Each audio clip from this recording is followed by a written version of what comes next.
നമസ്കാരം. പതിരും കതിരും.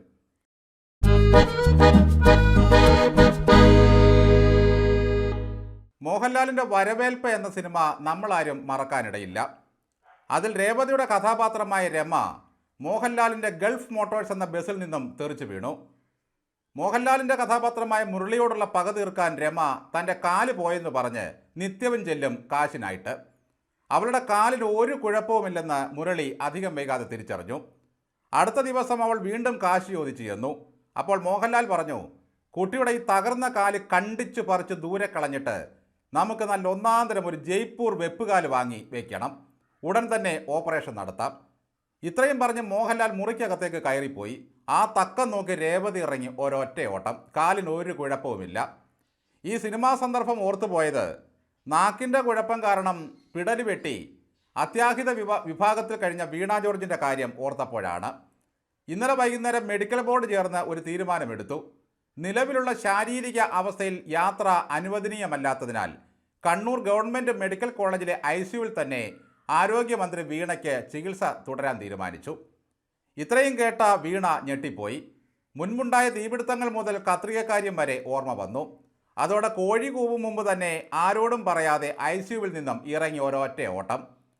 പുലർച്ചയ്ക്ക് മുമ്പ് സ്ഥലം വിട്ടില്ലെങ്കിൽ സംഗതി കുഴപ്പമാകുമെന്നും കഴുത്തിൽ കത്രിക വയ്ക്കാൻ സാധ്യതയുണ്ടെന്നും ആ പാവം ഭയന്നുപോയി. ICUവിൽ നിന്നും നേരിട്ടിറങ്ങിപ്പോവുക മാത്രമല്ല, ഡോക്ടർമാർ വരുന്നതിന് മുമ്പ് തന്നെ പോകണമെന്ന് തീരുമാനിക്കുകയും ചെയ്തു. ആരോഗ്യമന്ത്രിക്ക് യാതൊരു പ്രോട്ടോക്കോളും പ്രശ്നമല്ലല്ലോ. കഠിനമായ കഴുത്തുവേദനയുള്ളയാളെ ഇങ്ങനെ ഡോക്ടർമാരുടെ കണ്ണു വെട്ടിച്ചു പോകാൻ ആരാണ് അനുവദിച്ചത്? ആരോഗ്യമന്ത്രിക്ക് എന്തെങ്കിലും സംഭവിച്ചു പോയിരുന്നെങ്കിൽ ആര് ഉത്തരവാദിത്വം പറയും? 10 മണിക്കൂർ കാറിൽ യാത്ര ചെയ്ത് വേണം തലസ്ഥാനത്തെത്താൻ. തന്നെ ഇങ്ങനെ ഒളിച്ചോടാൻ അനുവദിച്ച അധികൃതർക്കെതിരെ അന്വേഷണം നടത്തി ഒരു റിപ്പോർട്ട് വാങ്ങി വീണ ബാഗിൽ വെക്കേണ്ടതാണ്. കാറിൽ യാത്ര ചെയ്യുമ്പോൾ കപ്പൽ പോലല്ല കഴുത്തിന് മുകളിൽ തല ആടിയുലയും സാർ. എന്തുകൊണ്ട് വീണ ജോർജിന് ആകാശമാർഗം പോകാൻ വെറുതെ കിടക്കുന്ന ഹെലികോപ്റ്റർ പിണറായി വിജയൻ വിട്ടു നൽകിയില്ല? ഗോവിന്ദൻ്റെ ഭൂമി വേണ്ടാത്ത ട്രെയിനും കേരളയിലും വന്നിരുന്നെങ്കിൽ ഇങ്ങനെ സംഭവിക്കില്ലായിരുന്നു. സത്യത്തിൽ കഴുത്തുവേദന വീണ ജോർജിന് നേരത്തെ തന്നെ ഉണ്ടെന്ന് പത്തനംതിട്ടക്കാർക്കറിയാം. 2021 തെരഞ്ഞെടുപ്പിൽ മത്സരിക്കുമ്പോൾ പ്രചരണത്തിനിടയിൽ ഒരു അപകടമുണ്ടാവുകയും അതേ തുടർന്ന് കഴുത്തിൽ ഈ കോളർ ചുറ്റുകയും ചെയ്തതാണ്. കരിങ്കൊടി കണ്ടപ്പോൾ സമരക്കാരോട് കയർത്തു. ഉടലും തലയും ഇളക്കി അവരെ വെല്ലുവിളിച്ചു. അപ്പോൾ കഴുത്തിലെ പഴയ കശേരുക്കൾ വീണ്ടും ഇളകി. ഇത് പഴയ വേദനയാണ്. ഇതിന് കരിങ്കൊടിയുമായി യാതൊരു ബന്ധവുമില്ല. ആക്രോശത്തിനിടയിൽ വേദന കാര്യമാക്കിയില്ല. ഡോക്ടർ പരിശോധിക്കുന്നതിന് മുമ്പ് തന്നെ ഷംസീർ രോഗിയെ അഡ്മിറ്റ് ചെയ്യുന്നു. അവിടെയാണ് നാടകത്തിൻ്റെ രണ്ടാം പകുതി ആരംഭിക്കുന്നത്. അമിതാവേശം കാണിക്കുമ്പോൾ കഴുത്തിലെ കശേരുക്കൾ ഇളകുന്ന ഈ രോഗത്തിൻ്റെ പേര് സെർവിക്കൽ സ്പോണ്ടിലോസിസ് എന്നാകുന്നു. ഇത്തരം രോഗമുള്ളവർ പെട്ടെന്ന് വെട്ടിത്തിരിയുകയോ വിപ്ലവകാരി ചമയുകയോ ചെയ്യരുത്. ആയുർവേദ വിധിപ്രകാരമുള്ള കുഴമ്പ്, ആസവങ്ങൾ, ധാര, കിഴി എന്നിവയാണ് പറ്റിയത്. കറുത്ത തുണിയോ മുദ്രാവാക്യമോ കേട്ടാൽ കഴുത്ത് വെട്ടുന്ന സാഹചര്യമുണ്ടെങ്കിൽ വീട്ടിൽ തന്നെ ഇരിക്കുന്നതാണ് ഇനിയുള്ള കാലം ഉത്തമം. എന്തായാലും പൂങ്കോഴി കൂവും മുമ്പ് ആശുപത്രിയിൽ നിന്നും ഒളിച്ചു കടന്ന വീണ കുറച്ചുനാളെങ്കിലും മാധ്യമപ്രവർത്തകർക്ക് മുമ്പിൽ വരാതിരിക്കുന്നതാണ് നല്ലത്.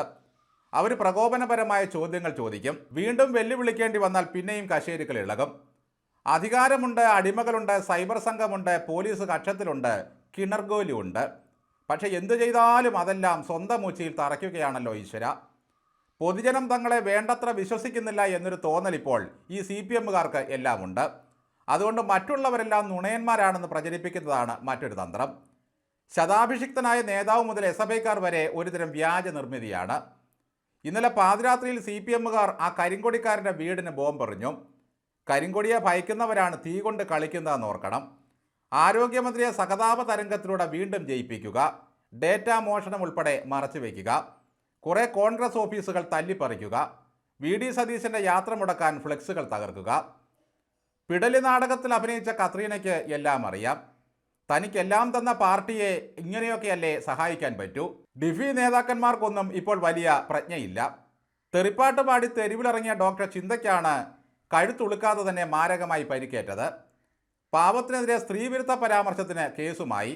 എന്തിനേറെ ICUവിൽ മരുന്നിനോടും സെൽഫിയോടും പ്രതികരിച്ച വീണ കാരണം നഴ്സുമാരുടെ കാര്യവും ഏതാണ്ട് അവതാളത്തിലാവുകയാണ്.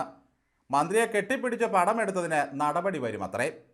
കിട്ടിയ തക്കം നോക്കി തന്നെ ഡോക്ടർമാരെല്ലാം കൂടി ചികിത്സിച്ച് കിടത്തുമെന്നറിഞ്ഞുകൊണ്ടാണ് വീണ നേരം വെളുക്കുന്നതിന് മുമ്പ് സ്ഥലം കാലിയാക്കിയത്. നോക്കൂ, ഒരാരോഗ്യമന്ത്രി ICUവിൽ കിടക്കുന്നത് കണ്ടുപോലും ജനം ആഹ്ലാദിച്ച് ചിരിക്കണമെങ്കിൽ ഈ പ്രസ്ഥാനം എത്രമാത്രം പരിഹാസ്യമായിരിക്കുന്നു എന്ന് ചിന്തിക്കേണ്ടിയിരിക്കുന്നു.